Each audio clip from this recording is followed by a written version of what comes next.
ustedes saben, el doctorado en Política y Evaluación Educativa contempla durante los 4 primeros semestres la investigación para aprender y aplicar los resultados de conocimientos logrados. Esto se da en grupos de aprendientes donde cada grupo realiza su trabajo colaborativo.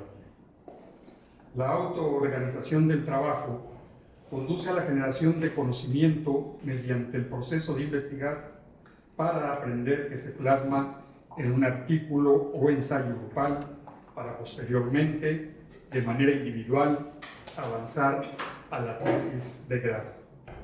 Ambos productos serán la base para evaluar el aprendizaje y su aportación al conocimiento. El producto terminal de cada semestre es el elemento esencial para valorar el proceso de aprendizaje en cada unidad y evaluarlos en su correspondencia formativa de generación de capital museológico y creatividad para proponer solución al tópico educativo estudiado. Bajo esta perspectiva, el doctorado busca formar doctoras y doctores con una visión integral del sistema educativo, amplia comprensión de los procesos de aprendizaje y evaluación educativa, imaginación creativa sustentada en la investigación aplicada para conocer, evaluar y aportar propuestas de soluciones, así como diseñar acciones encaminadas a la evaluación museológica de las personas vinculadas, la mayoría, con el hacer educativo. Antes de declarar inaugurado este coloquio, quiero hacer una pequeña digresión y un guiño a Pepe Velasco, que fue mi maestro en el Instituto de Investigaciones Histórico-Sociales, y cuando a mí me preguntan cuál es la lectura que más me ha gustado en el transcurso de mi vida académica y profesional, que no es poca, siempre digo que es La paradoja de la historia, de Nicola Chiaramonte, que fue justamente algo que nos puso a leer Pepe Velasco. Dicho lo anterior, aplaudo la labor realizada por los mediadores pedagógicos, por los aprendientes y por la coordinación de este excelente posgrado. No me resta más que declarar que siendo las 9 de la mañana con 5 minutos del sábado 30 de agosto del 2025, doy por iniciados los trabajos del coloquio de evaluación segundo semestre, generación 24-27, así como del quinto semestre de la generación 23-26, donde desarrollarán su trabajo de investigación, estos últimos, para obtener el grado. Mucho éxito. Gracias. Para la Universidad Pedagógica Veracruzana es muy significativa e importante la presencia de todas y todos ustedes en la conferencia titulada Aprendizaje, Complejidad y Sociedad del Conocimiento por parte del doctor Pepe Velasco. A continuación leeré una breve semblanza de la moderadora de la conferencia, la doctora Rebeca Hernández Araujo. La doctora Rebeca realizó sus estudios de licenciatura en la Facultad de Psicología de la Universidad Veracruzana, maestría en investigación en Psicología aplicada a la educación por la misma universidad, doctorado en educación con énfasis en mediación pedagógica por la Universidad de La Salle de Costa Rica. La experiencia docente de la doctora ha sido profesora de tiempo completo de la Facultad de Psicología, docente del núcleo básico del doctorado en investigación Psicología en Educación Inclusiva, docente colaboradora del doctorado en Política y Evaluación Educativa del UPB, encargada de la Secretaría de Desarrollo Institucional de la Universidad Veracruzana del 2021 al 2022, asesora de la Secretaría de Desarrollo Institucional de la Universidad Veracruzana del 2018 al 2021, directora general de vinculación de la Universidad Veracruzana 2014 al 2018, representante de la Secretaría de Desarrollo Institucional como miembro del Consejo Consultivo de Cátedras de Excelencia 2015 a 2021 y secretaria técnica de la Comisión Estatal para la Planeación de la Educación Superior en el Estado de Veracruz 2015 a 2016. Cedo el micrófono a la doctora Rebeca. Yo agradezco muchísimo la invitación al doctor Oscar por haberme permitido estar en esta mesa el día de hoy que para mí pues, es un honor compartir con el doctor José Velasco Toro. Me voy a permitir leer una seguramente brevísima semblanza de él, porque sabemos que su trayectoria ha sido muy amplia en el campo de la educación. Él es doctor en Historia Contemporánea en la Universidad del País Vasco y doctor en Educación por la Universidad de La Salle de Costa Rica, donde tuve el honor de compartir experiencias con él. Sus diversas actividades académicas fueron desarrolladas como investigador en el Instituto de Investigaciones Histórico-Sociales de la Universidad Veracruzana y profesor de posgrado en la Universidad Pedagógica Veracruzana, donde fue parte del diseño del programa y el primer coordinador de este doctorado que ustedes ahora cursan, el doctorado en Política y Evaluación Educativa. Su visión holística, al lado de su preocupación por el cambio climático, ha orientado sus investigaciones hacia el paradigma de la complejidad, la neuropedagogía y, más recientemente, la historia del presente. Desde 1987 es miembro del Sistema Nacional de Investigadores, el nivel 2.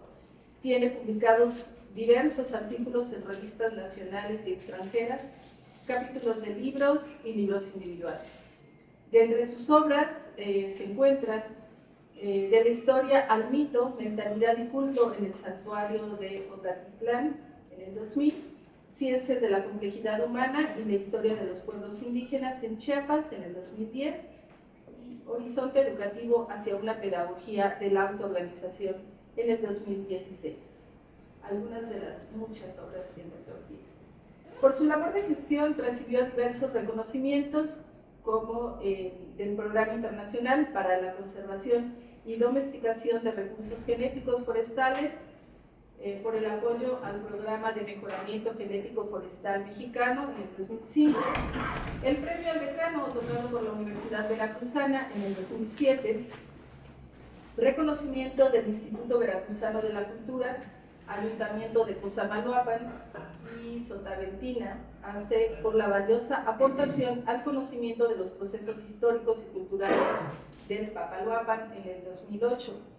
El doctorado honoris causa por el Centro de Investigación Atmosférica y Ecológica en el 2019 por su contribución al desarrollo de la educación relacional. Y el Premio de la Ciencia y el Hombre en el 2022 en reconocimiento a la labor que han realizado para fortalecer la divulgación científica. Pues repito nuevamente, para mí es un honor compartir esta mesa. Vamos a escuchar la charla, la conferencia que hoy el doctor ha preparado para compartir con nosotros, que como ya lo habían mencionado, es Aprendizaje, Complejidad y Sociedad del Conocimiento en el marco de este segundo coloquio del doctorado en Política y Evaluación Educativa. Doctor. Gracias, agradezco la referencia y la invitación de estar aquí nuevamente en este espacio de una universidad que me tocó fundar conjuntamente con Guillermo Zúñiga Martínez, con el maestro Alfonso Avilés y otros colegas muy queridos que ya no nos acompañan en esta vida. Y llegó el momento en que, bueno, decidí jubilarme, retirarme, realizar otro tipo de acciones, y durante el año y medio que tengo de jubilado no volví a tocar los temas de educación, porque me dediqué a leer novela, que no había tenido tiempo de hacerlo en otro momento, pero también a trabajar en un seminario al que se me invitó sobre aspectos de mística. Entonces, algo muy distinto, muy diferente. De tal manera que cuando recibí la invitación del doctor Oscar para venir a dar esta plática, me dio gusto, porque dije, pues, ya hubo un descanso, creo que es el momento de retomar nuevamente estos temas de la educación, que nunca deja uno, nunca se abandona. Titulé Aprendizaje, Complejidad y Sociedad del Conocimiento porque son tres conceptos que están íntimamente relacionados. Aquí pueden ver ustedes dos imágenes de telarañas La de la izquierda es un tejido de telaraña a la luz del día, la de la derecha, un tejido de telaraña en sombras, en lugares oscuros. Vean ustedes la diferencia, sin embargo, existe entre ambas una conexión y una interrelación de una serie de puntos, pero sobre todo de un aspecto fundamental. Mientras que la araña teje a la luz una tela perfectamente equilibrada, en donde las formas geométricas están perfectamente establecidas y los puntos nodales están interrelacionados, siempre lo hace mirando hacia el sur, es decir, buscando la luz. En cambio, cuando tejen la oscuridad, las arañas que viven en la oscuridad, lo hacen no buscando la luz, sino la gravedad. Estos dos aspectos sencillos de naturaleza, ¿qué nos están indicando? Bueno, nos están indicando que la naturaleza y la vida es un sistema complejo, en el que cada elemento, en este caso las arañas, entre cada ser vivo, hay procesos de aprendizaje que son conectados, reconectados, ¿a través de qué? A través de la información que contiene su ADN, es decir, el factor genético. Aquí vemos, sin embargo, no una araña, sino la construcción, ¿verdad?, de un sistema complejo urbano realizada por el ser humano, en donde obviamente vemos construcciones, edificios, trazos regulares o irregulares, geométricos o no, de una ciudad, pero que detrás de eso hay todo un sistema complejo, sistemas hidráulicos, sistemas eléctricos, distribución de espacios, manejo de los espacios, etc. Es decir, al igual que las arañas, nosotros como seres humanos somos seres que estamos también con un proceso de información contenida en nuestro ADN, más agregado el aprendizaje que obtenemos a lo largo de la vida. Y esto obviamente está reflejando ¿qué? Está reflejando no solamente una manera de vivir, sino también un conocimiento de la arquitectura, de las funciones gravitacionales, de las estructuras, etc. Una imagen de una espiral giratoria, de una supernova, en donde también tenemos toda una serie de trazos galácticos y de relaciones entre estrellas, planetas y demás cuerpos celestes que se mueven y se dinamizan a partir de ¿qué? A partir de relaciones que están determinadas por la gravedad y por la fuerza débil y fuerte atómica. La siguiente. Un huracán es también un sistema complejo. Un huracán en donde hay un proceso de autoorganización, porque obviamente su intensidad y su fuerza está determinada por las características del entorno. Es decir, si hay un aumento en la temperatura del agua oceánica, obviamente se fortalece la fuerza de un huracán. No es un sistema lineal, sino es un sistema dinámico que se retroalimenta de manera positiva, pero que sobre todo tiene una interacción multiescalar porque es sensible a las condiciones iniciales y cambiantes. Estas imágenes nos llevan obviamente a la reflexión de que no hay sistema que no esté interrelacionado dentro de una dinámica propia de las características mismas del sistema. ¿Verdad? Bien, este es un algoritmo que nos está indicando, en el que de manera muy sintética se explica el sistema de enseñanza-aprendizaje clásico en el que nos formamos, en el que aún se sigue aplicando y que tiene una derivación directa del avance del conocimiento y de la ciencia, de la física, de las matemáticas y de la biología en su época, derivadas desde luego del proceso de las revoluciones industriales, es decir, siglo XVI al siglo XVIII, y un sistema que se desarrolló al dar el salto hacia las teorías pedagógicas y que se consolidó a lo largo del siglo XX. Enseñanza y aprendizaje tradicional está en una relación entre el que posee el saber útil, es decir, la profesora o el profesor, que transmiten una información entre el alumno, que es el que fija el saber útil que recibe de quien se lo transfiere, y obviamente el concepto de alumno está relacionado con eso, con aquel que recibe. Viene del latín alumnos, que quiere decir que es alimentado o el que recibe nutrición. En el caso de los sistemas pedagógicos, obviamente el que recibe una información, el que recibe un conocimiento, el que recibe un saber, ¿a partir de quién? A partir de quien le transmite. Y obviamente ese sistema de enseñanza-aprendizaje en el esquema educativo que nació con la revolución industrial allá en el siglo XVI y que se fue desarrollando en el XVII, en el XVIII y en el XIX con todas las teorías pedagógicas que fueron surgiendo, es la búsqueda de una adaptación social de la educación. De tal manera que nuestra sociedad es una sociedad escolarizada, tanto que es formada por este sistema lineal de un proceso de enseñanza-aprendizaje. Sin embargo, en estas épocas, antes de que finalizara el siglo XX, hasta la década de los 70, 80, ese sistema fue exitoso. ¿Por qué? Porque se aplicaba en la certeza, es decir, lo que se aprendía en la primaria se consideraba que iba a ser útil en la vida adulta y en un proceso de aprendizaje. ¿Por qué? Porque los cambios en la sociedad se percibían lentos y obviamente estaba pensada este sistema de dinámica de enseñanza-aprendizaje para dar certeza en la vida profesional o en la vida del ejercicio laboral de las personas.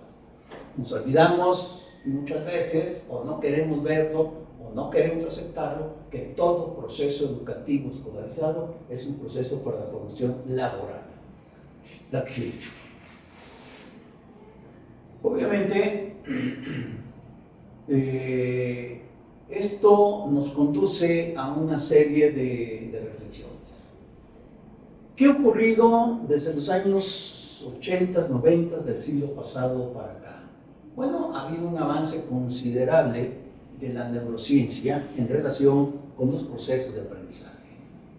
Las dinámicas o las teorías pedagógicas de las escuelas que surgieron en el siglo XIX y siglo XX estaban basadas en una buena parte en la influencia que tuvo la psicología en su aplicación y en el desarrollo y la explicación de los procesos de aprendizaje.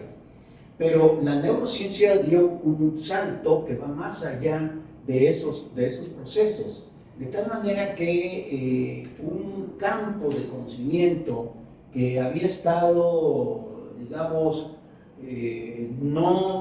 no estudiado a fondo, y que es el cerebro y cómo funciona nuestro cerebro, empezó a trabajarse. La década de los años 90 del siglo XX es considerada la década del cerebro porque fue en un momento en que se acentuaron a partir de ahí toda una serie de estudios sobre los procesos de formación de nuestro cerebro. Y desde luego la vinculación del funcionamiento cerebral con el desarrollo de la inteligencia artificial está muy ligado en ese sentido. Bueno, al percibirse en ese sentido, el concepto de enseñanza-aprendizaje se desquebraja. ¿Por qué?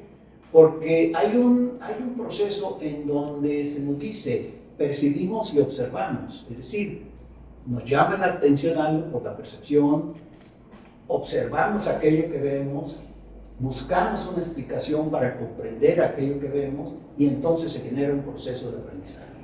Esa percepción, explicación y comprensión del aprendizaje no necesariamente requiere de un docente, porque hay procesos de autoorganización individuales de las personas que pueden desarrollarlo de manera autónoma y autoorganizada.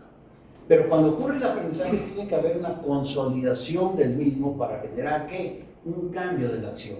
Y eso genera, desde luego, un conocimiento observado. Todo aprendizaje genera un proceso de cambio de acción en las personas. Si se pasa de un estado poco satisfactorio a un estado más satisfactorio en el proceso de aprendizaje. Cuando cambiamos un teléfono celular, un móvil, a otro que tiene nuevas aplicaciones, ¿qué es lo que ocurre? Ocurre un proceso de aprendizaje. ¿Y ocurre un proceso de aprendizaje a partir de qué? A partir de la observación y de la percepción que tenemos de aquellos elementos del software que están contenidos en el nuevo programa, y buscamos, ¿verdad?, una comprensión de su funcionamiento para tener un aprendizaje, poder tener desarrollada esa habilidad de manejar las nuevas aplicaciones que tiene ese conocimiento, ese aparato, y tener, obviamente, y obtener un nuevo conocimiento. Y eso inconscientemente modifica, obviamente, nuestros patrones de conducta, que no lo percibimos, sino hasta que llega un momento en que cuando dominamos aquello nos damos cuenta de que ya lo conocemos, de que ya lo dominamos, y ha habido, obviamente, un patrón. Este es un ejemplo muy simple, muy sencillo, pero hay, obviamente, toda una serie de procesos de cambio que el aprendizaje, cuando se consolida el conocimiento, genera cambios en la persona que adquiere ese conocimiento. ¿Es cierto? Hay uno de estos científicos que han estudiado a profundidad el funcionamiento de nuestro cerebro con relación a los procesos de aprendizaje, con relación a la educación, es Antonio Damasio. Él tiene un libro que se llama El error de Descartes, la emoción, la razón y el cerebro humano, que se publicó en castellano por la editorial Destino en el año 2013. Su publicación en inglés fue en el 2011, si mal no recuerdo. Descartes, ¿por qué lo llamó el error de Descartes? Por lo siguiente. Descartes planteó una premisa: pienso, luego existo. Esta premisa de pienso, luego existo, estaba sustentada en la hipótesis de que existía una separación entre mente y cuerpo, es decir, que la mente era independiente del cuerpo y viceversa. Por tanto, del entorno, es decir, del medio ambiente en el que estaba inmerso el cuerpo. Hay una separación en Descartes de la razón, que se identifica con la mente de la persona, es decir, la cosa pensante, como Descartes, y una separación de la emoción que se identificó, que Descartes identificó, y bueno, no solamente Descartes, sino en la época se identificaba, y hasta hace algunas décadas no muy lejanas, todavía se seguía identificando la emoción con la cosa no pensante, es decir, con el cuerpo. Esta idea de separación dualista entre la razón y entre la mente y el cuerpo, entre la razón y la emoción, predominó durante mucho tiempo, no solamente en el campo educativo, sino también en el campo religioso, en otros campos en donde se veía esta separación. Una visión dualista, repito, que propugnaba la operación de la mente separada del cuerpo, pero tanto en esa estructura y en esa función también separada del entorno en el que estaba inmerso el sujeto. El desarrollo del conocimiento que ha aportado las neurociencias, la psicología cognitiva, la biología cognitiva y otros más, nos dice con Damasio que el pienso luego existo es un error, porque primero siento y luego existo, es decir, hay un proceso en el que primero percibo, siento, ¿verdad? Y luego viene la reacción de la razón. Y hay obviamente una interacción entre cuerpo y mente con relación al entorno. El cuerpo y la mente no están separados, son procesos conjuntos y desde luego estamos relacionados con el entorno. El cuerpo y mente, inicialmente relacionados, obviamente están relacionados por circuitos bioquímicos, por circuitos neurales que se conectan en todo y en la parte. Y se aprende desde la emoción. Uno de los postulados de la pedagogía de la autoorganización, de las nuevas corrientes de aprendizaje, y que nos decía nuestro querido maestro Francisco, no se aprende si no se siente. Hay que sentir para poder aprender y generar esta emoción. Bueno, es por esa razón. Se aprende con emoción, pero también con la razón. y en interacción con el medio ambiente. Y desde luego el conocimiento objetivo de ese proceso llega a la mente en forma de imágenes, que es otro de los factores importantes, de imágenes que están fraguadas en el complejo neuronal. Por ejemplo, si yo les digo en este momento, banda, a ver, ¿qué se imaginaron? ¿Qué imagen vino a su mente? Grupo de rock. ¿Mandé? Como ¿Un una grupo de liga, rock? como una liga. Una liga. Un grupo de rock, de música, en un ¿De escenario. rock? ¿Qué otra cosa? Una banda de vehicular, de refacción de coches. Sí, lo que dijo ella. Sí, lo primero que vino a su mente fue una imagen, la imagen que tiene presente en su memoria y que la palabra lo relacionó de inmediato con esa imagen. Entonces, pensamos con imagen, pero en ese proceso, obviamente, emerge la razón, en esa dinámica.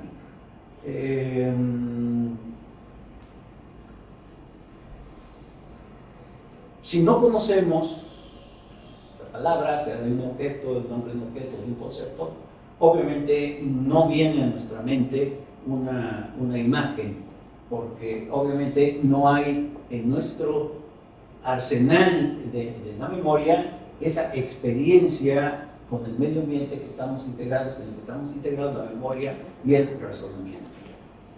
Entonces, tenemos aquí que esta idea de que primero pienso y luego existo, que sustentó durante siglos la pedagogía clásica, la pedagogía tradicional en los procesos educativos, pues se viene abajo con todo el avance del nuevo conocimiento.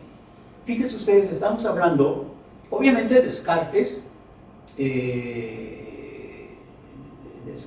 Descartes llega a esta conclusión a partir del conocimiento científico de su época, a partir de la reflexión filosófica de su época, a partir del conocimiento que se estaba teniendo ya de, todavía no se llamaba ni surgía la psicología como tal, pero a partir del conocimiento humano que se tenía en su época. Damasio llega a esta conclusión de siento luego existo. ¿Por qué? Porque hay un avance y un paso importantísimo en la transformación del conocimiento de cómo funciona nuestro cerebro y cómo es que aprendemos y cómo es que nuestro cuerpo está íntimamente relacionado en una estructura con el entorno. Todo ser vivo aprende, no solamente los humanos, que es otro de los aspectos. Habíamos reducido el concepto de aprendizaje solo a los humanos, cuando todo ser vivo aprende. ¿Cuál es la diferencia de aprendizaje entre una araña, ¿verdad?, y un ser humano? Que bueno, el aprendizaje de la araña lo codifica en su ADN y lo transfiere a un proceso natural en donde la información es transmitida por el ADN a las generaciones subsiguientes. Pero en el caso humano, no, en el caso humano razonamos, aprendemos, transferimos ese aprendizaje, ese conocimiento y nos permite ir obviamente construyendo y evolucionando nuevo conocimiento. Así es como surgió la cultura y así es como la civilización surgió y se fue desarrollando en esa capacidad de los primeros homínidos y después del Homo sapiens de transferir lo aprendido, de transferir la experiencia obtenida y que desde luego genera procesos de aprendizaje y de socialización de aquella experiencia. Pero hay otro elemento, la curiosidad, la pregunta que no se hace una araña, la pregunta que no se hace un caballo, la pregunta que no se hace una vaca y que sí se hace el ser humano. El ser humano pregunta, se pregunta a sí mismo, pregunta a los demás, pregunta a la naturaleza, pregunta al entorno y busca siempre una respuesta. Por eso percibimos, observamos y luego buscamos una explicación de aquello que percibimos y explicamos.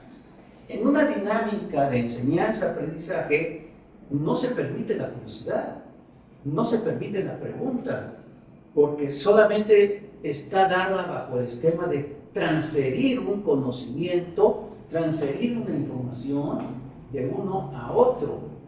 Pero en un proceso de una pedagogía de la autoorganización, en un proceso de una pedagogía sostenida, en una dinámica de sistemas complejos, es a la inversa. Se permite la pregunta, se exige la observación, se incentiva la búsqueda de respuestas a partir de qué? A partir de esos procesos de autoorganización.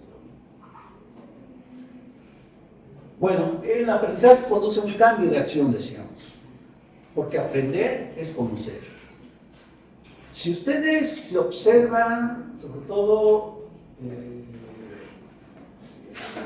ya están por concluir prácticamente el doctorado, se observan a sí mismos en qué ha cambiado su acción a lo largo del doctorado, van a comprender cómo es que el conocimiento nos hace transformarnos a nosotros mismos. Y es un aprendizaje creativo porque genera nuevas experiencias cognitivas. Ustedes se hacen nuevas preguntas, se hacen nuevos planteamientos, se interrogan, incluso se entra en conflicto con lo que se tenía en un esquema aprendido, con lo nuevo que aparece, se entran en conflictos, pero todo eso sucede en la autonomía de nuestro ser. No sucede en la cabeza del mediador, no sucede en la cabeza de nuestra compañera, nuestro compañero aprendiente, sucede en nosotros mismos, en nuestra dinámica de autonomía como aprendientes. Y obviamente eso genera un proceso de espiritualidad, es decir, esa capacidad intelectual, ética y emocional que tienen los seres humanos del creativo. En ese sentido se maneja el concepto de espiritualidad. Y obviamente nos convierte ya no en alumno, ya no en aquel que está sujeto a la alimentación, sino en un aprendiente, es decir, en una persona que se encuentra inmersa en un proceso activo de estar siempre aprendiendo, de tener una experiencia cognitiva que suceda a lo largo de la vida. Y este concepto de a lo largo de la vida pues se está manejando actualmente en el mundo laboral muy insistentemente. Si se pide a toda persona en el mundo laboral, sobre todo en el desarrollo de la sociedad del conocimiento, que aprenda constantemente, que se actualice constantemente, porque el conocimiento está transformándose, la innovación tecnológica es tan cambiante y tan acelerada que requiere siempre estar en procesos inmersos en ese proceso de aprendizaje a lo largo de la vida.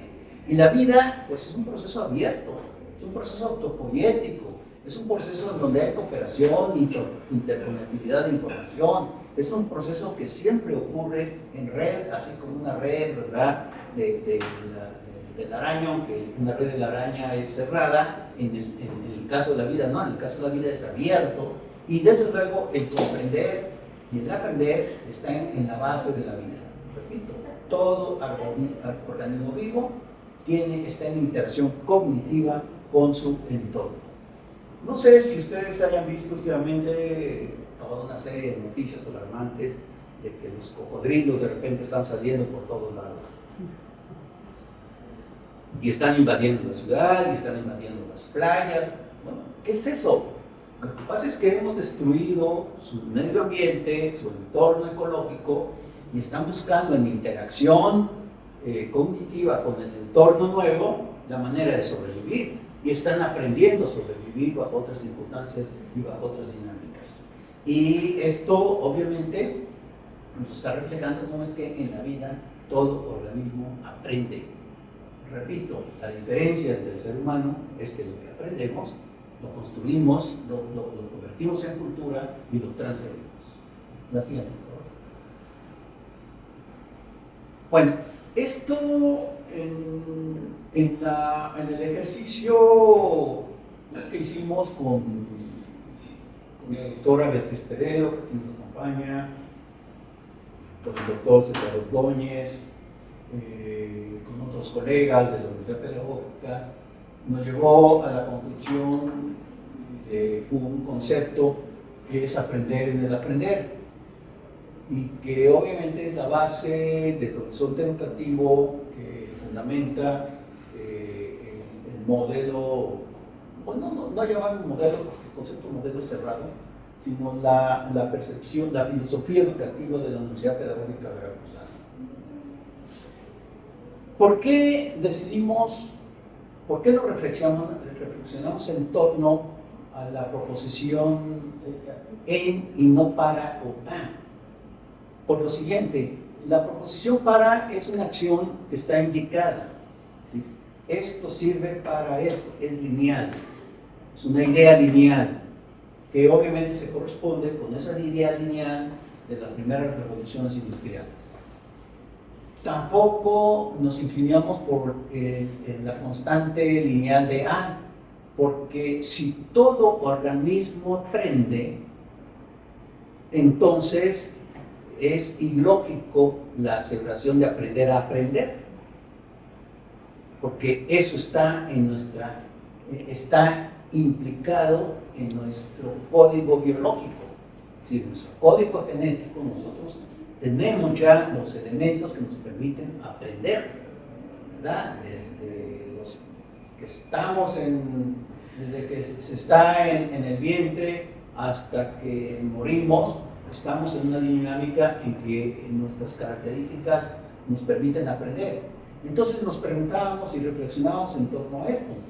Y obviamente llegamos a la conclusión de que era más cercano a los procesos de autoorganización y autoaprendizaje la preposición en, porque significa el momento en que ocurre el aprender.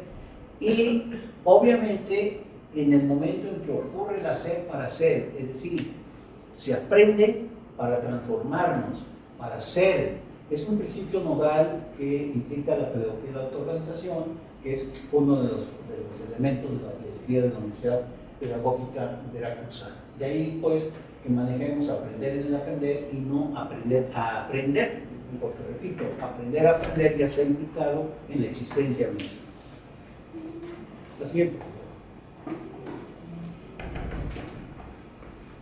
Hay una dialógica, obviamente, de aprendizaje y conocimiento en este aprender en el aprender. ¿Por qué? Porque estimula el nuevo conocimiento. Si yo aprendo algo, estoy apropiándome de un conocimiento. Pero ese conocimiento me abre a nuevas preguntas, a nuevas inquietudes y obviamente me abre a la búsqueda nuevamente de información para poder desarrollar. La doctora Peredo, tomo esta nota de ella, nos dice, no se trata de transferir información de una cabeza a otra, sino propiciar condiciones que permitan aprender para la vida y los aprendientes puedan ser ellos mismos, actuar para crear y en colaboración solidaria con el entorno de la naturaleza y nosotros en la sociedad. Es decir, no solo aprendemos para la vida, sino para vivir también. Y esto nos permite crear ambientes para la creatividad y nos permite propiciar acciones que son gestoras para descubrir algo, nos permite comprender las relaciones implicadas bajo una situación de incertidumbre. Decíamos que el concepto de enseñanza-aprendizaje estaba basada en la certidumbre. Lo que aprendíamos hoy nos iba a servir para el mañana, pero en la sociedad del conocimiento, en la sociedad de la cuarta y quinta revolución industrial que estamos viviendo, lo que aprendemos hoy probablemente no nos sirva para mañana. ¿Por qué? Porque estamos viviendo en una era de incertidumbre. Los cambios son constantes, dinámicos, emergentes, y obviamente esto nos obliga a tener nos obligaría a tener un tipo de formación educativa muy diferente a la lineal. Sí, una formación inmersa en el pensamiento complejo. Y desde luego, ¿para qué? Para poder anticipar y resolver con presteza situaciones de incertidumbre. Si ustedes ven las características de perfil que muchas empresas están solicitando, es un perfil en donde lo que se pide es creatividad, un perfil donde se pide es ser capaces de relacionar situaciones bajo presión, de ser capaces de establecer soluciones bajo situaciones de incertidumbre, de comunicación, tanto escrita como hablada, de colaboración, no de participación individualistas ni competitiva, sino de colaboración. Y muchas empresas no piden el grado, no piden el título, sino piden la demostración de estas habilidades intelectuales, la demostración de estas habilidades operativas y tecnológicas y la demostración de estas habilidades para comprender, ¿sí?, perceptivas de situaciones. Ya la certificación de un título no garantiza el que se haya desarrollado en un esquema escolarizado ese tipo de habilidades intelectuales, perceptivas y operativas. Entonces, hay empresas que están contratando a jóvenes de 14, 15 años porque poseen esas habilidades y porque de manera autoorganizada han desarrollado esas habilidades a partir de ¿qué? A partir de procesos de aprendizaje autónomo. Claro, no es una generación, todavía son una generalidad, perdón, no son todavía situaciones muy identificadas, ¿verdad? Pero que obviamente son parte de la tendencia de la sociedad de conocimiento. De ahí pues volvemos que en los procesos de una educación en la sociedad del conocimiento, pues son procesos que están inmersos en un sistema complejo.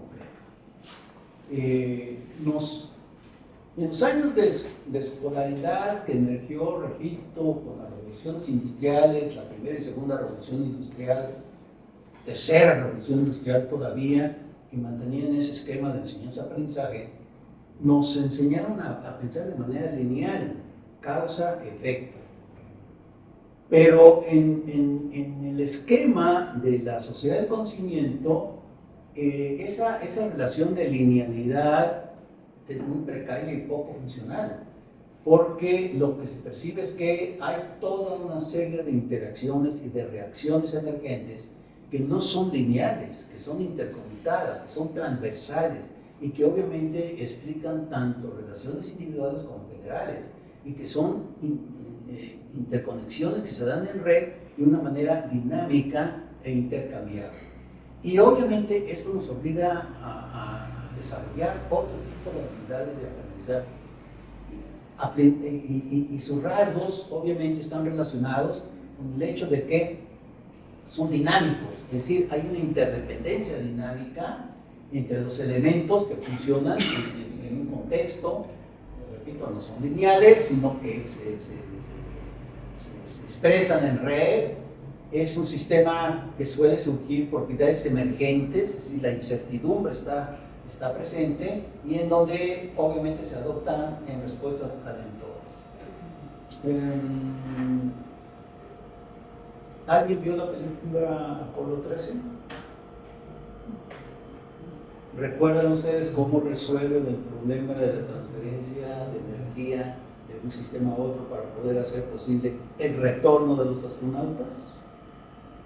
Una situación emergente, inesperada, que se resolvió ¿cómo? Con la colaboración tanto del personal de tierra como de los astronautas. Que se resolvió ¿cómo?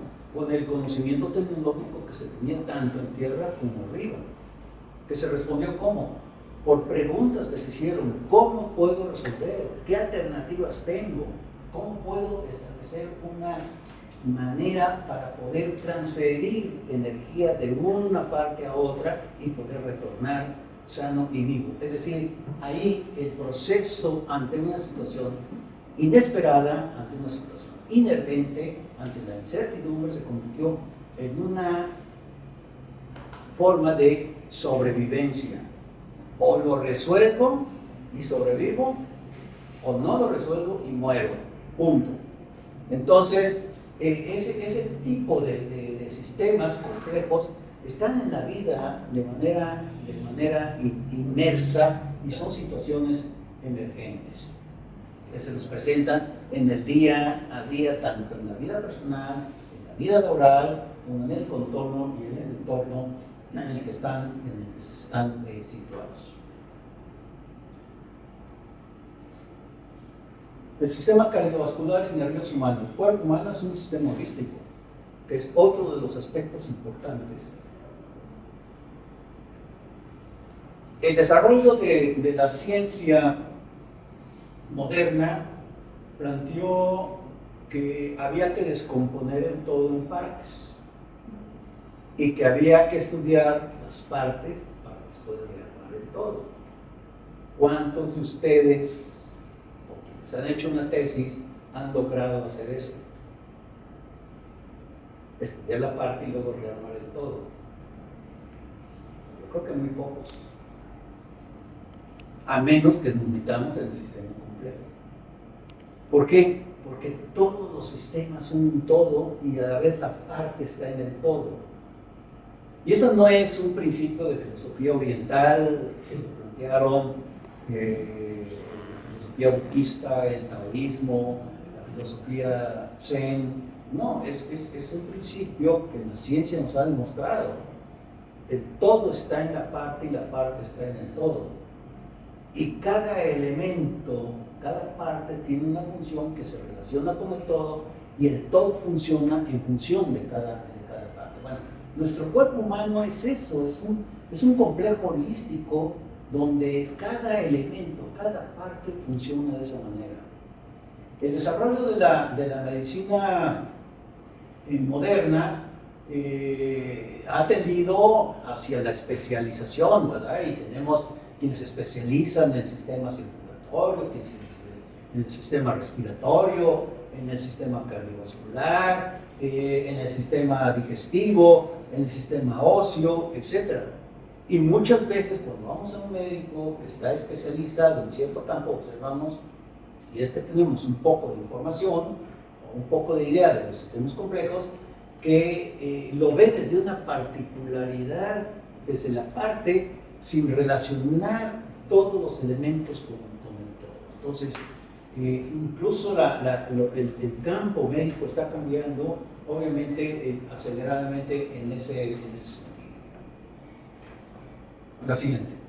Y aquí tenemos, bueno, estas imágenes que tomé de internet, ¿verdad? De cómo el sistema neural es un sistema complejo. La memoria está distribuida en millones de conexiones que no solamente están en nuestro cerebro, sino están en todo el sistema de nuestro cuerpo, ¿verdad?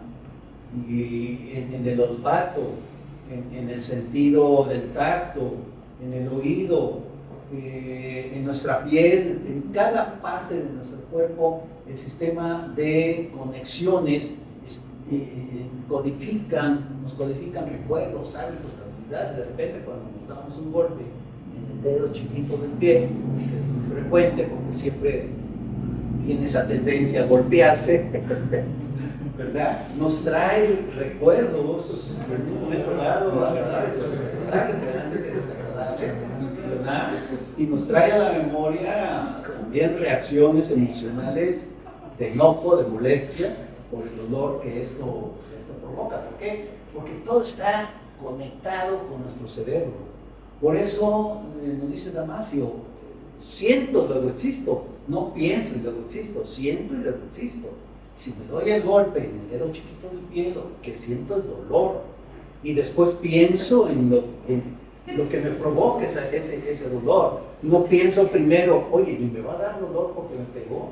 ¿Porque me pegué? ¿Porque me golpeé? No. La reacción emocional es inmediata. Siguiente.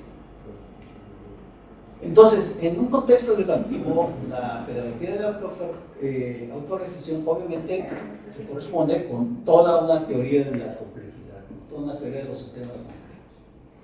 Y obviamente, esta pedagogía que hemos llamado de la autorrealización, pues busca educar en la incertidumbre, no en la certidumbre, sino en la incertidumbre.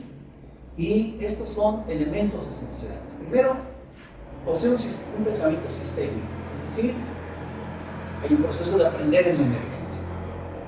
Es un proceso de aprendizaje dialógico, establecemos relaciones de diálogo entre las ideas, entre los pensamientos, entre los conceptos, entre todos los elementos que están implicados. Le recomiendo leer a Paulo Freire, por ejemplo, que desarrolla este concepto de la dialogicidad de manera muy clara y muy importante. Es un proceso logogramático que refleja cómo es que las partes y el todo están interrelacionados y cómo es que esa interrelación no es lineal, sino está establecida en red, y cómo en un momento dado una parte puede tener mayor peso en el todo o menor peso en el todo y viceversa. Es decir, no es estática, es un proceso de relaciones hologramáticas dinámicas. Es obviamente recursivo porque no separa la causa-efecto, sino que la relación es una dinámica de relación-acción entrelazada.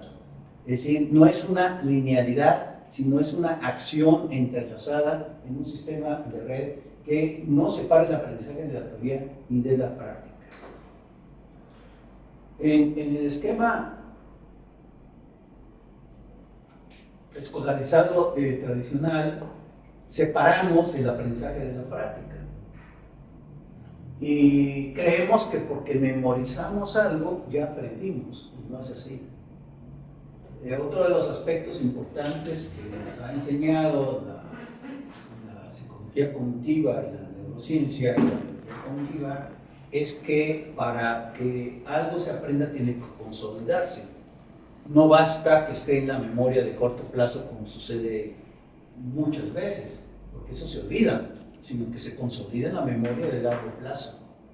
Y obviamente esto implica una práctica, es decir, el momento en que nosotros requerimos de ese conocimiento para llevarlo a la práctica, a la solución de algo, emerge si es que el conocimiento se ha consolidado. Si no se consolidó, si no se afianzó en esta memoria de largo plazo, pues lo que se supone se aprendió en la escuela se olvida. Y obviamente estos procesos de autoorganización se dan en la autonomía de la persona. Nadie va a aprender por mí. Yo soy el que tengo que aprender.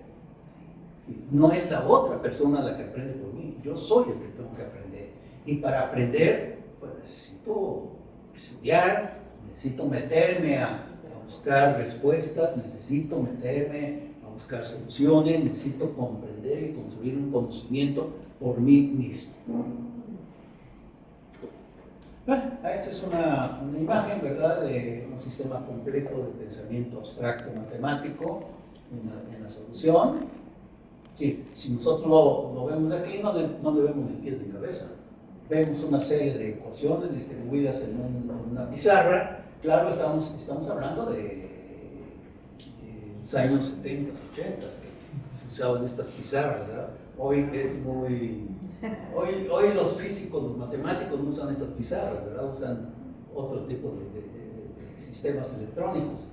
Pero para esta persona tiene una lógica, toda esta complejidad de abstracciones matemáticas, de imágenes que están ahí establecidas, que están indicando relaciones físicas, ¿verdad?, en un contexto. Siguiente. Esta es una imagen de la actriz Taraji Henson que interpretó a Katherine Johnson en la película Talentos Ocultos.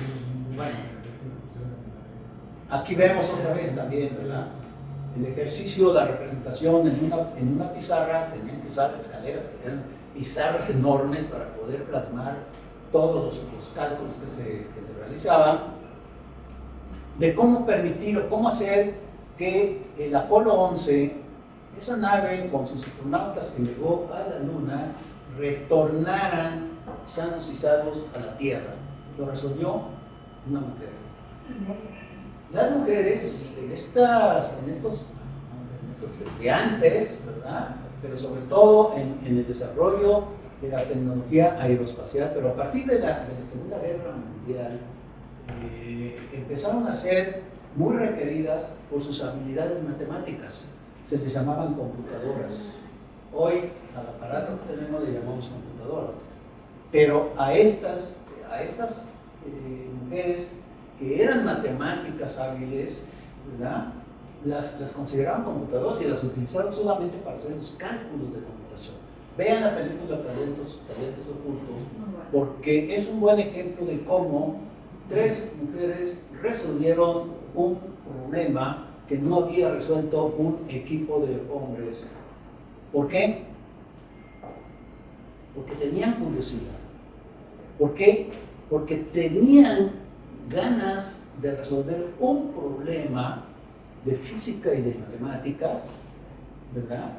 Para poder coadyuvar a algo, el retorno de los astronautas de manera sana y salva a la Tierra. Y no es fácil, es decir, es más fácil salir que retornar. La siguiente. Aquí está ella y muchos años después se le consideró una heroína y se le otorgó la medalla, la más alta condecoración que ofrece los Estados Unidos a las personas por el presidente Obama.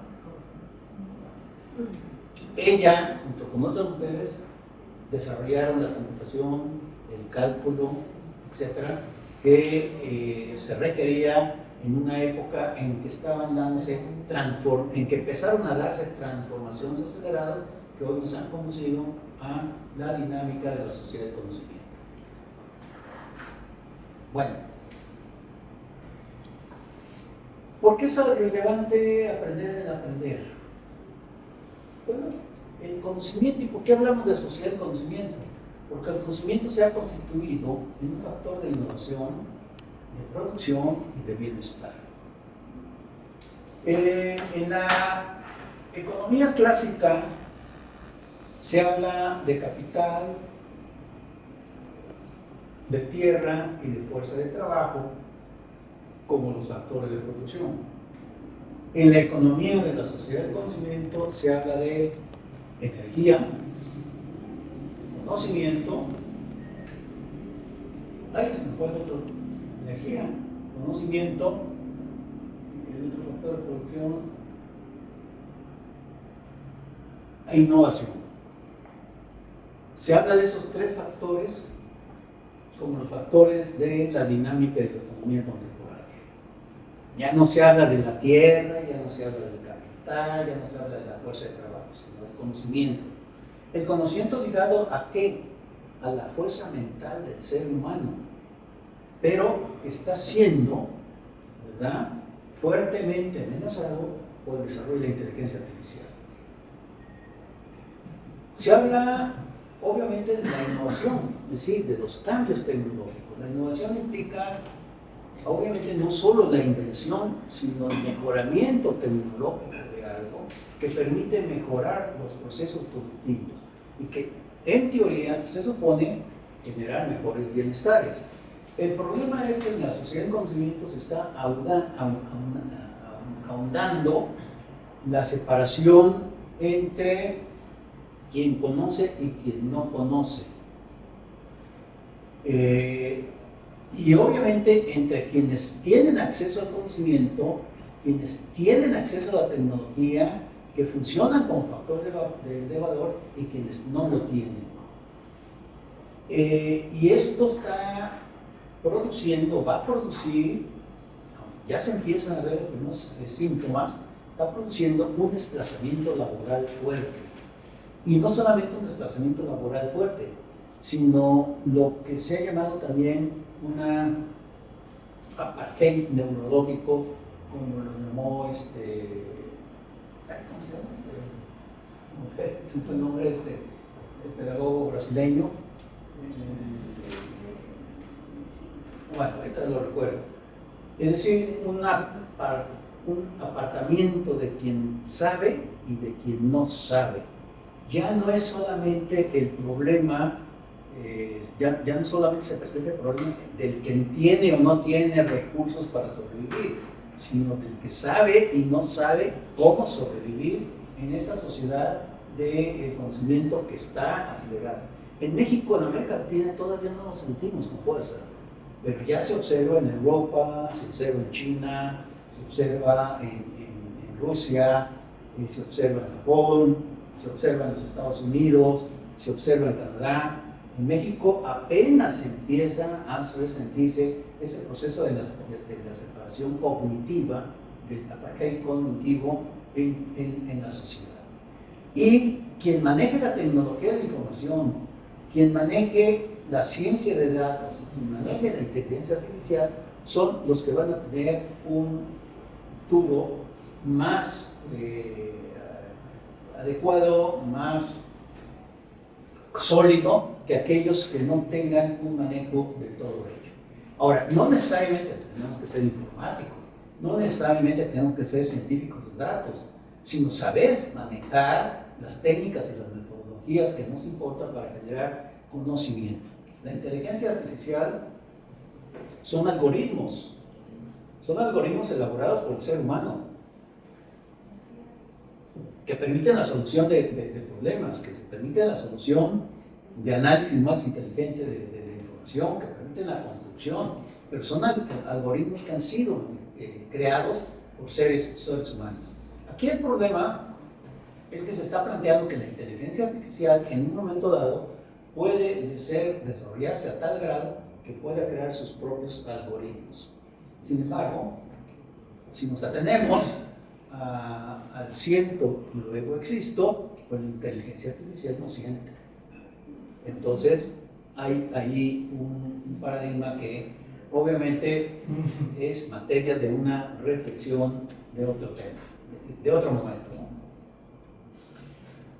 Nosotros necesitamos implicar una educación que genere un capital intelectual, que permita que tanto el conocimiento implícito o tácito de la persona, si ese conocimiento que es inconsciente, tenga una validez y una aplicación. Se habla de educación formal y educación informal en el contexto de la pedagogía clásica y tradicional. Hoy no se habla ya de eso, se habla de conocimiento implícito o tácito o de conocimiento explícito y codificado. El implícito y tácito es el que nos da la experiencia. Seguramente ustedes conocen a hijas, hijos, familiares, amistades de jóvenes que tienen un conocimiento tácito que les da muchísimas habilidades que nosotros, los adultos, a veces no tenemos. ¿Y dónde lo aprenden? En YouTube, en Facebook, etc. Por ejemplo, voy a poner el caso de mi nieto.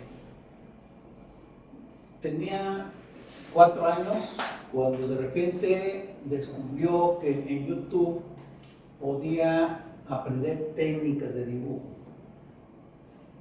Y se buscaba todos los videos sobre YouTube y aprendió a seleccionar los mejores videos de YouTube, los más didácticos, los más prácticos, y aprendió a dibujar sin necesidad de ir a una escuela de dibujo, sin necesidad de un docente. Después ya cuando tenía todo un desarrollo técnico, de conocimientos de papeles, de lápices, de características y demás de las pinturas, pidió ir con una persona que le enseñara a desarrollar ciertas técnicas que a él le interesaban, no todas, sino las técnicas que a él le interesaban. Luego, más grande, dijo que quería aprender a tocar batería. ¿Y dónde aprendió? En YouTube. Cuando descubrió que sí le gustaba, entonces pidió tener clases. Estoy poniendo este ejemplo porque, como él, muchos de sus compañeros, muchos de sus amigos han desarrollado habilidades de manera autónoma, no yendo a una escuela, no teniendo un docente, una docente, sino de manera autónoma. ¿A partir de qué? A partir de la información contenida en los sistemas de los medios de comunicación actuales. Entonces, ese conocimiento tácito que adquieren de manera personal y contextual, pues es inconsciente. Que después lo vuelven consciente a la hora de aplicarlo es otra cosa, pero es un proceso consciente que está basado en la experiencia y en la interacción con el contexto. El conocimiento explícito y codificado es el que aprendemos en las escuelas, ¿verdad? El que nos transfieren, el que está sistematizado, el que es independiente de un contexto personal, el que está contenido en los contenidos, que está plasmado en los contenidos pedagógicos y en las estructuras escolares. en los manuales, por ejemplo, cuando compramos un equipo nuevo que no conocemos, pues vamos a ver cómo está sistematizado el conocimiento que nos permite operarlo, ¿en qué? En un manual. Es decir, es un conocimiento que es independiente de nuestra persona, pero que esa información la asumimos, la aprendemos y la asumimos de manera consciente, no así lo otro.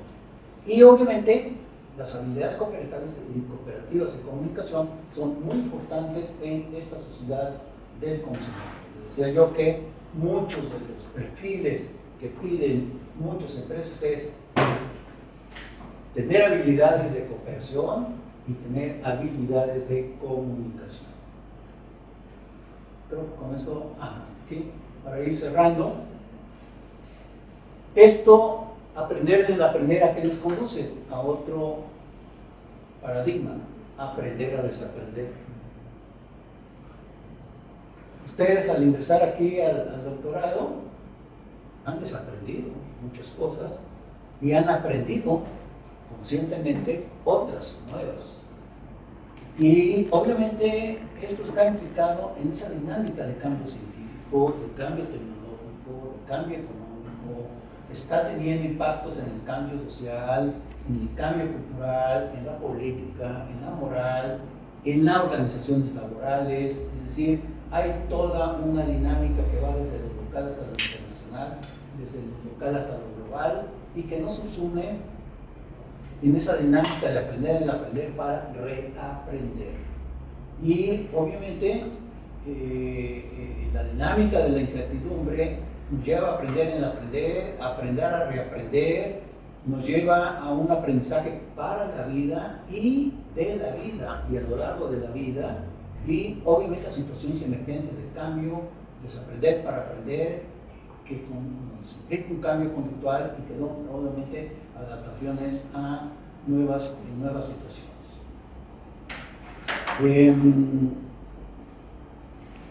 Les comentaba que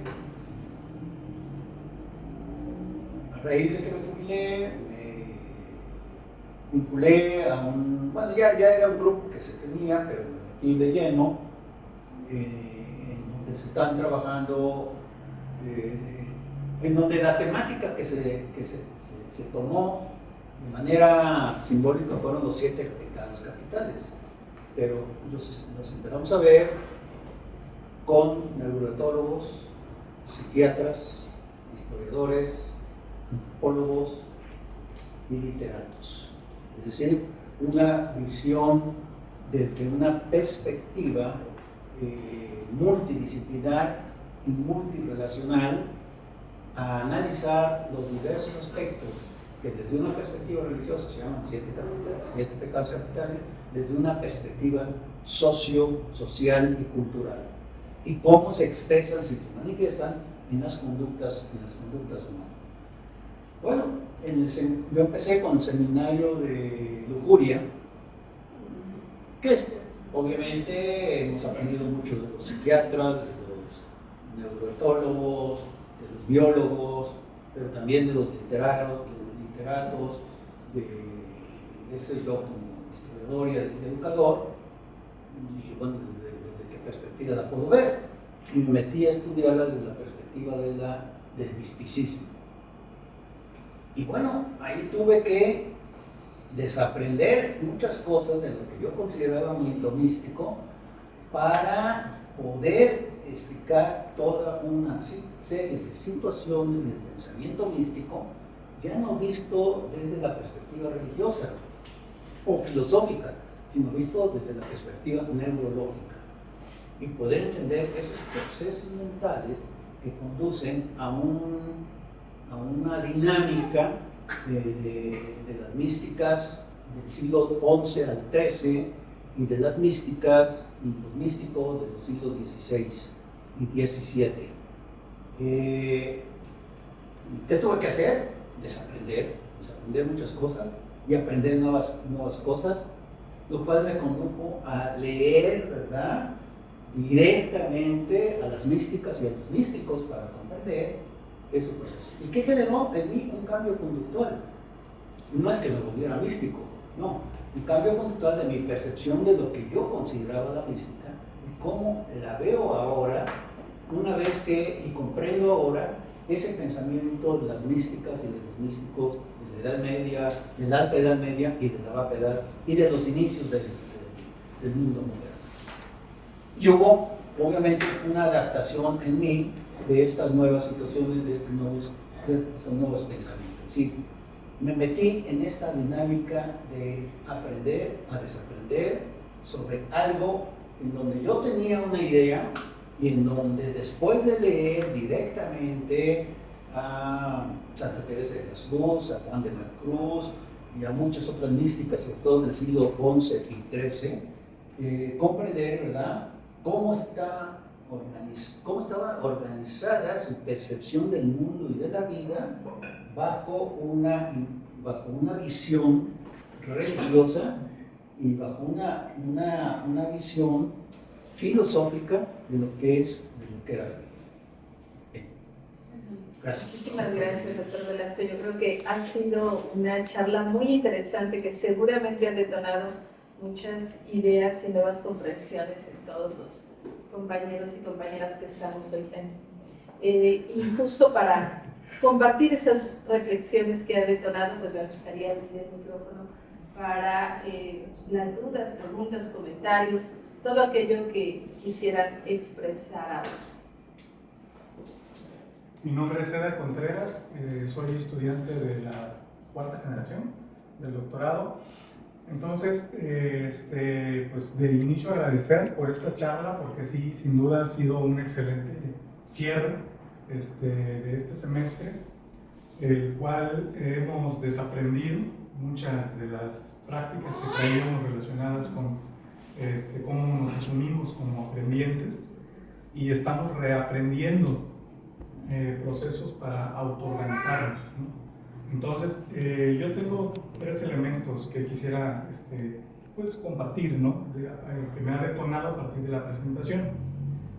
El primero me llevó a la reflexión de, he venido pensando que aprendemos para satisfacer necesidades. En consecuencia, nuestras acciones están orientadas a obtener satisfactores.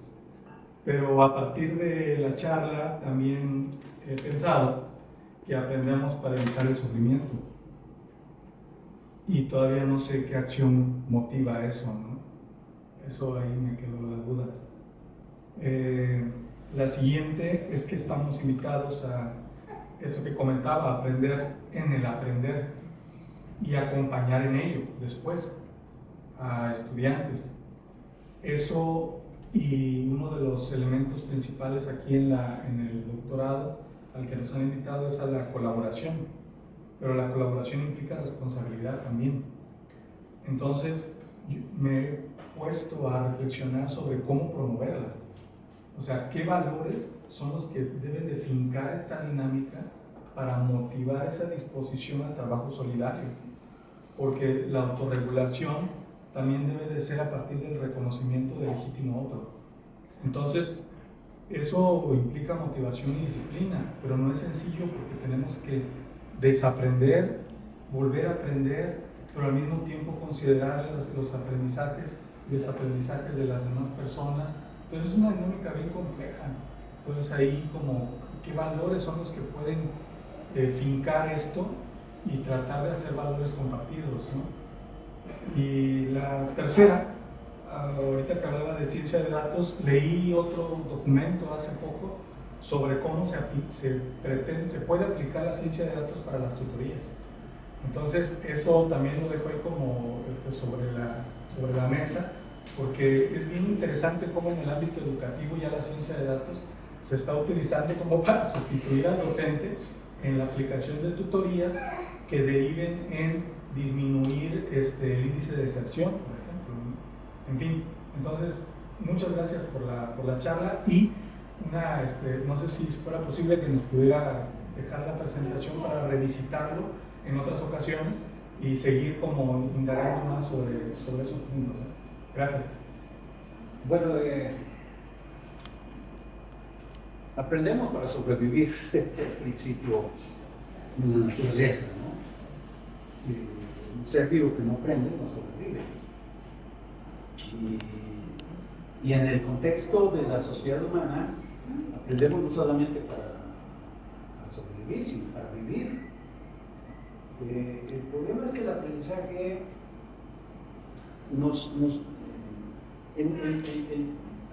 al codificarse el aprendizaje como una necesidad formativa para que la persona se desarrolle en un contexto social, nos hace olvidar que el aprendizaje es no solamente para sobrevivir, sino para vivir. Y en ese sentido nos alejamos de la alegría de vivir. Al no sentir, al no percibir, al no sentir esos elementos que constituyen lo que nos hace ser seres vivos, pero además ser seres humanos, nos hace olvidar de que el aprender es también una emocionalidad que debemos desarrollar. Es muy famosa la frase de Eureka, ¿no? Que conoció Arquímedes cuando descubrió cómo es que podía medir la densidad del peso del oro por el desplazamiento del agua al sumergirlo el oro en un recipiente. Ese Eureka es más que una expresión de asombro. Entonces, el aprendizaje también debe ser una expresión de asombro para nosotros. Cuando estamos dándole vueltas a algo y de repente nos queda claro, nos da alegría, nos hace sentir bien, y dice, ¡ay, por fin comprendí esto!, ¿no? Es una situación de vida, de alegría, el proceso de aprendizaje. Ahora, operar. El sistema de enseñanza de la modernidad está basado en la competencia. El sistema de aprendizaje de los sistemas de la sociedad de conocimiento está basado en la cooperación. Sin embargo, seguimos exaltando el aprendizaje como competencia. La escala misma de evaluación del 1 al 10 no es más que una escala de competencia. Y entonces la chica o el chico que tienen mejor memoria de corto plazo y que logran obtener un 10 porque lo han memorizado perfectamente bien, porque las pruebas, los exámenes estandarizados están en función de medir la memoria, no el aprendizaje, pues se sienten que son superiores a los demás. Pero ¿qué ocurre con un chico de 7 y 8 que de repente lo encontramos a lo largo de la vida triunfante? Porque él no basó en la memoria lo que aprendía, sino en el proceso de la vida. Yo nunca pasé del 8 como promedio, en la primaria. En la secundaria me fui a varias materias a examen de título, ni siquiera título. En la prepa igual, ya en la universidad fue diferente. O sea, puede creer porque estaba yo inmerso en aquello que me gustaba y me fascinaba, ¿no? Pero está mal que yo lo diga, pero dos compañeros que eran 10 en el 10, ¿verdad? No triunfaron en la vida, porque no supieron aprender cómo aplicar el conocimiento a los procesos. Entonces, desde ahí tiene que cambiar nuestro sistema educativo. No se trata de evaluar lo acumulado en la memoria a corto plazo, se trata de que la persona aprenda y que sepa aplicar el conocimiento aprendido en la solución de un problema. Y en ese sentido se vive para eso en un proceso. La colaboración es aprender a escuchar, es tener ese principio ético de ser tolerante ante los demás, de aprender, de escuchar, para poder opinar y para poder establecer una relación de diálogo. Yo recuerdo aquí con la doctora Rebeca, con la doctora Beatriz, cuando empezamos el doctorado en educación, en la Universidad de Massaí en Costa Rica, pues el trabajo de tesis grupal nos costó al principio mucho esfuerzo. ¿Por qué? Porque nuestro aprendizaje era el trabajo individual y aprender de manera colaborativa a trabajar cuando éramos 6, ¿verdad? 6 personas, nos costó mucho. Y los primeros ensayos nos los rebotaron. Y dijeron, ¿saben qué? Tienen una semana para volverlo a hacer, los colectivos, ¿no? Porque todavía no aprendíamos a trabajar de manera colaborativa, pero aprendimos, y no solo aprendimos a trabajar de manera colaborativa, sino aprendimos a aprender de todas y de todos, y de cada uno de los que integramos el equipo, de la aportación, porque aprendimos a escucharnos. Aprendimos a no tratar de imponer nuestras ideas, sino de escuchar y de dialogar, que eso es importante. No de polemizar, no de discutir, sino de dialogar, que es muy distinto. Discutir implica confrontación, porque el que discute trata de imponer en el otro su punto de vista. Dialogar no, dialogar implica interactuar en las ideas para llegar a un consenso y a un acuerdo. Tengo una pregunta sobre algo que me ocupa últimamente. La pregunta es la siguiente: ¿cuál es su opinión respecto a la presencia, ausencia de los elementos de la pedagogía de la autoorganización y de la teoría de la complejidad en la política pública de la nueva escuela? Ciencia o ausencia.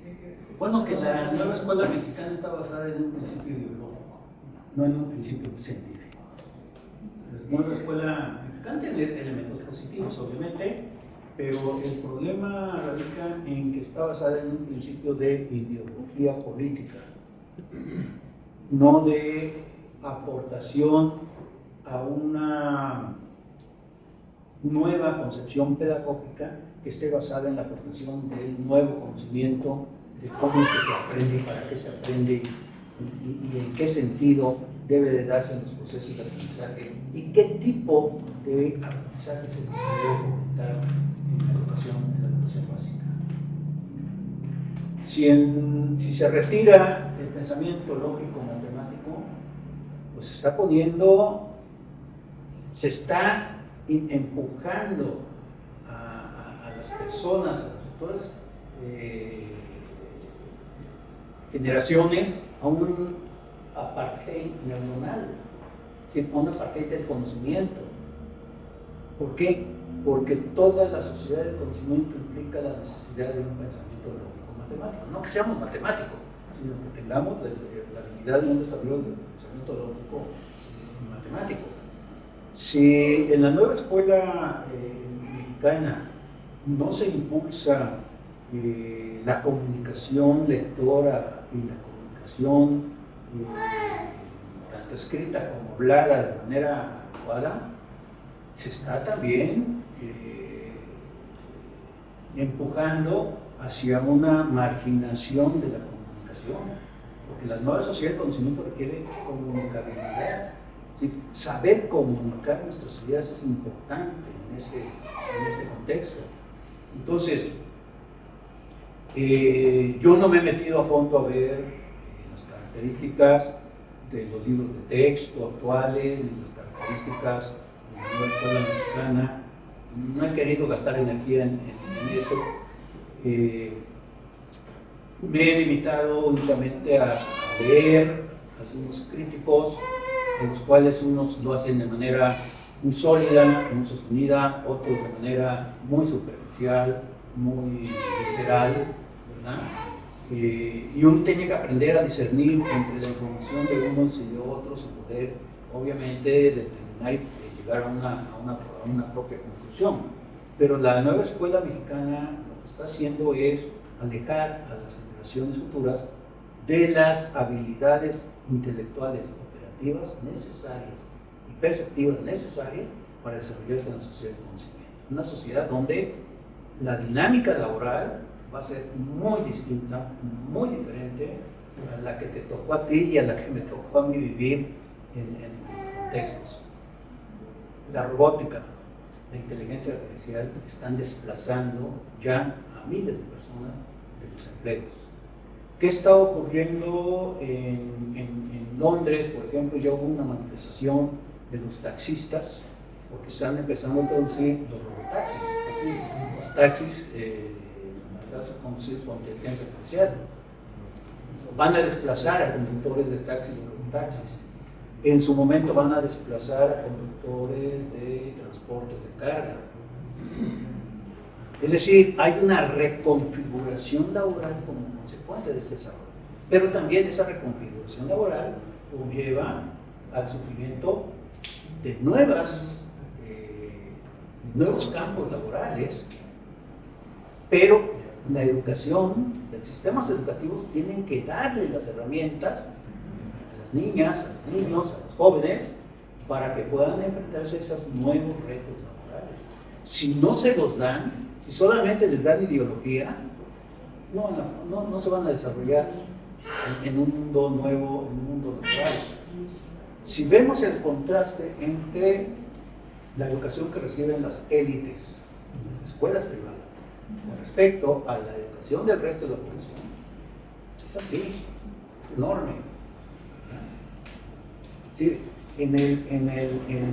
por ejemplo, en el Tecnológico de Monterrey, donde se forman las élites, las habilidades de conocimiento y de desarrollo también están aquí con respecto a muchas universidades públicas, están acá, ¿verdad? En donde ni siquiera tienen acceso a sistemas de cómputo en las universidades públicas, porque no hay los recursos, porque no se canalizan de manera adecuada los recursos, porque por muchas razones, frente a estas otras universidades. Y obviamente, bueno, ¿qué vemos en Walmart? Una sección en donde el cliente puede autocobrarse, ¿verdad? Frente a un conjunto de cajeras o cajeros. Es esto que ya se ha vuelto cotidiano verlo a nosotros, y muchos clientes van y se autocobran, ¿verdad? Si lo prefieren, muchos todavía seguimos recorriendo la cajera, ser más cómodo, para que otro vaya registrando el precio y la cantidad que se va reflejando, ¿verdad? Pero esa es la tendencia, es decir, al autocobro. ¿Mediante qué? Mediante los sistemas de inteligencia artificial, los algoritmos de inteligencia artificial que se están desarrollando. Y obviamente de 5 años para acá, el pago con sistemas de tarjeta, ya sea de débito o de crédito, se ha incrementado considerablemente, desplazando el dinero en efectivo. Sí, hay muchos negocios, no en México, aunque ya empieza a verlos en la Ciudad de México, en Guadalajara, en Tepeyac con uno, que no aceptan dinero en efectivo, sino solamente dinero electrónico. Bueno, todo eso, ¿qué nos está indicando? Que están dándose cambios, algunos muy acelerados, otros todavía lentos, pero que se están dando y que van a reconfigurar el mundo laboral. Entonces, repito, volviendo a tu pregunta, una escuela mexicana que se base en el desarrollo de un pensamiento ideológico, nacionalista, con una visión conservadora, porque al final es una visión conservadora, basada en la idea de que el neoliberalismo es lo malo que nos ha podido pasar, etcétera, etcétera, cuando se olvidan que el liberalismo es la ideología del capitalismo, porque neo es un concepto que dice nuevo liberalismo, y nuevo liberalismo es la ideología del liberalismo, del capitalismo, de la sociedad del conocimiento, y la sociedad del conocimiento es la que domina. ¿Por qué China ha llegado a los niveles que ha llegado de desarrollo? Porque adoptó el neoliberalismo. Ellos lo llaman capitalismo de Estado, pero es el neoliberalismo el que adoptó. ¿Y dónde está China? En una confrontación abierta de mercado con los Estados Unidos. ¿Y qué es esa guerra mercantil? Es una guerra del capitalismo. Que no me vengan con el cuento que es una guerra del socialismo. No, es una guerra dentro del capitalismo. ¿Y qué ha hecho China? Darle prioridad al conocimiento, darle prioridad al desarrollo tecnológico, formar sus cuadros científicos y tecnológicos. ¿Qué está haciendo México? Restándole capital a la formación científica y tecnológica. En vez de inyectarle, porque el conocimiento es valor, porque la innovación tecnológica es valor, le resta. Cuando China se transformó, Corea del Sur se transformó, Vietnam se transformó, Taiwán se transformó y dominan hoy, ¿verdad?, buena parte de la economía mundial. ¿A partir de qué? A partir de inyectarle recursos humanos al conocimiento y al desarrollo tecnológico.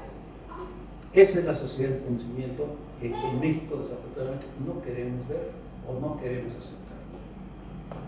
Donald Trump propone una reducción, un recorte a la investigación científica para a partir del 2025, ¿no?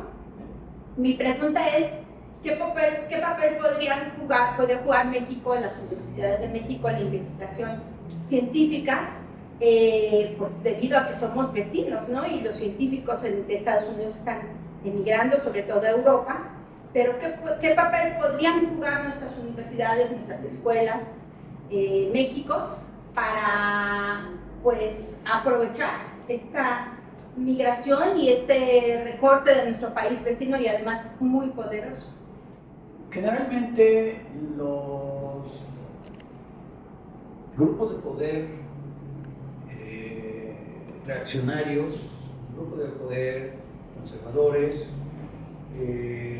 buscan destruir los sistemas educativos, porque es más fácil manejar la ignorancia que el conocimiento.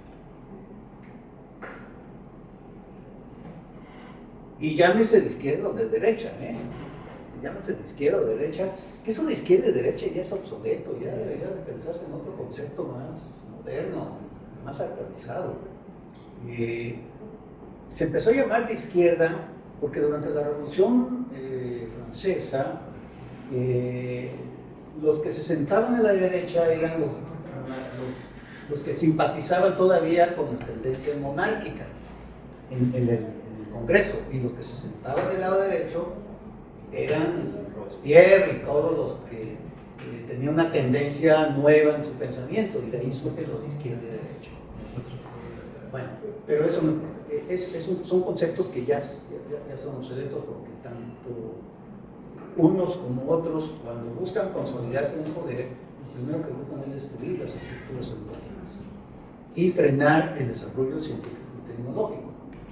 Toda ciencia y todo avance tecnológico cuestiona la realidad, y no solamente la realidad de la naturaleza, la realidad física, sino la realidad social, la realidad política. Entonces es más fácil controlar la ignorancia que controlar la razón.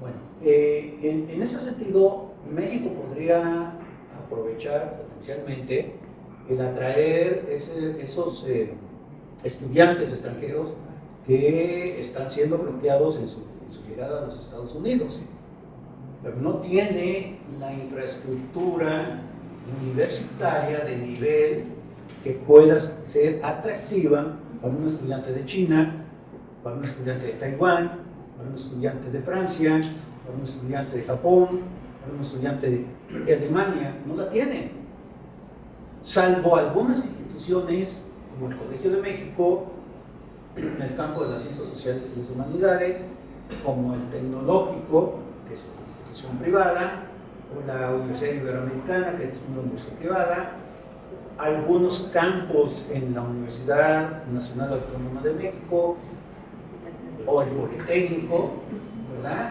El resto de universidades no lo tienen. Y obviamente, ¿qué están haciendo otros países? Bueno, si tú no quieres estudiantes extranjeros, Canadá te dice, vénganse para acá. Alemania, vénganse para acá. Francia, vénganse para acá. Aquí lo recibimos. Porque no solamente es ingreso de divisas, sino es vinculación científica y tecnológica con otros países. Entonces, ese es un problema. México no está fortaleciendo sus instituciones de educación pública. No lo está haciendo, al contrario. Está reduciendo recursos, está, bueno, ¿qué vemos en la Universidad de Veracruz? Para no ir más lejos, ¿no? Bloqueando los procesos de transformación democrática en una universidad que estaba dentro de las mejores universidades del país y que ahora ha ido quedando hacia atrás. Entonces, repito, no importa si el sistema de gobierno se llama de izquierda o de derecha, cuando tiende al autoritarismo, tiende a destruir la educación. Y bueno, la o UNAM a ya no está ideologizarnos. en los 100 mejores del mundo, ¿verdad? Sí. Es preocupante. Por ejemplo,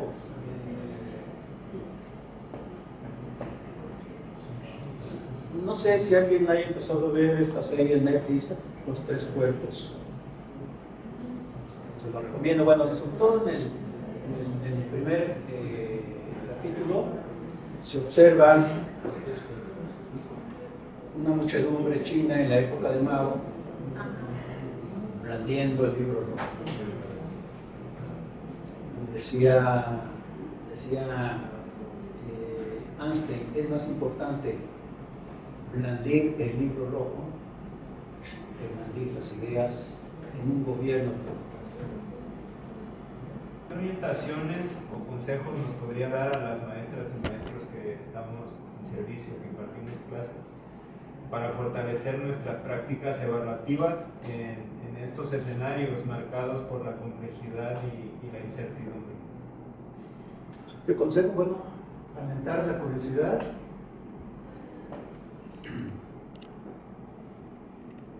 no evaluar la memoria, sino las habilidades. Y para eso cada quien tiene que desarrollar en el contexto en que se desenvuelve, sea preescolar, primaria, secundaria, educación media o superior, los elementos que permitan ver cómo se aprende y cómo se desarrollan esas habilidades de aprendizaje en las personas. Esto lleva obviamente a una observación individual de cada una de las alumnas y los alumnos, pero también alentar la cooperación para ver los aprendizajes operativos entre los grupos.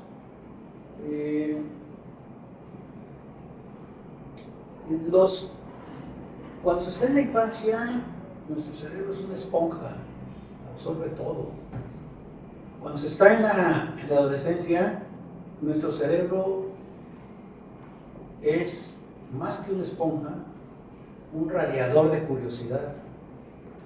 Entonces no podemos evaluar lo mismo en la primaria, igual que en la secundaria o en la preparatoria. El adolescente es curioso y quiere afirmar su identidad. Y entonces un proceso educativo en la adolescencia tiene que alentar eso, la curiosidad, no la memorización. Híjole, yo me acuerdo que para mí la secundaria fue lo peor que pude haber pasado, porque nos obligaban a memorizar. Y los exámenes estaban en función de lo que aprendemos a memorizar. Yo no soy de buena memoria. A mí me gusta más analizar los procesos, ¿no? Entonces, no todos los individuos somos iguales. Cada quien tiene diversas formas de aprender y demostrar aquello que ha aprendido. Y eso la evaluación tiene que ser diversificada. El problema es que vivimos en un esquema educativo estandarizado. Y entonces, esto es así y por lo tanto me debes de demostrar esto.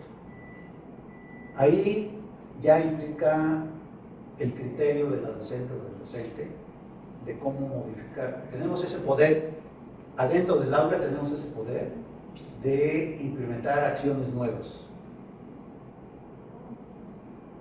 sin violentar la estructura establecida. La cuestión es tener imaginación para ello. Gracias.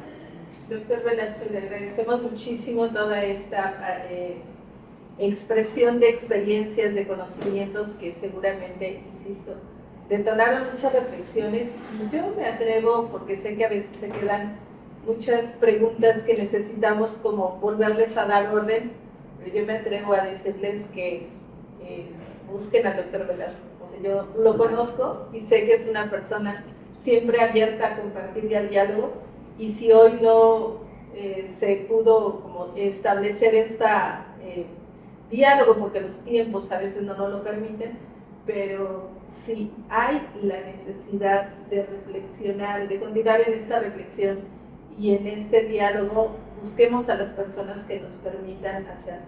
Y voy a aprovechar también para invitarles a dialogar con la doctora Beatriz Peredo, que también ha sido una persona que ha aportado muchísimo al doctorado y a la comprensión de lo que pasa en los procesos, y si mal no recuerdo, además de educación superior, en educación preescolar. Entonces, bueno, hay muchos que nos pueden dialogar, que nos pueden apoyar en este diálogo y comprensión. Y pues por hoy quisiera cerrar, agradecer mucho la presencia. Por amor a Veracruz. Gobierno del Estado.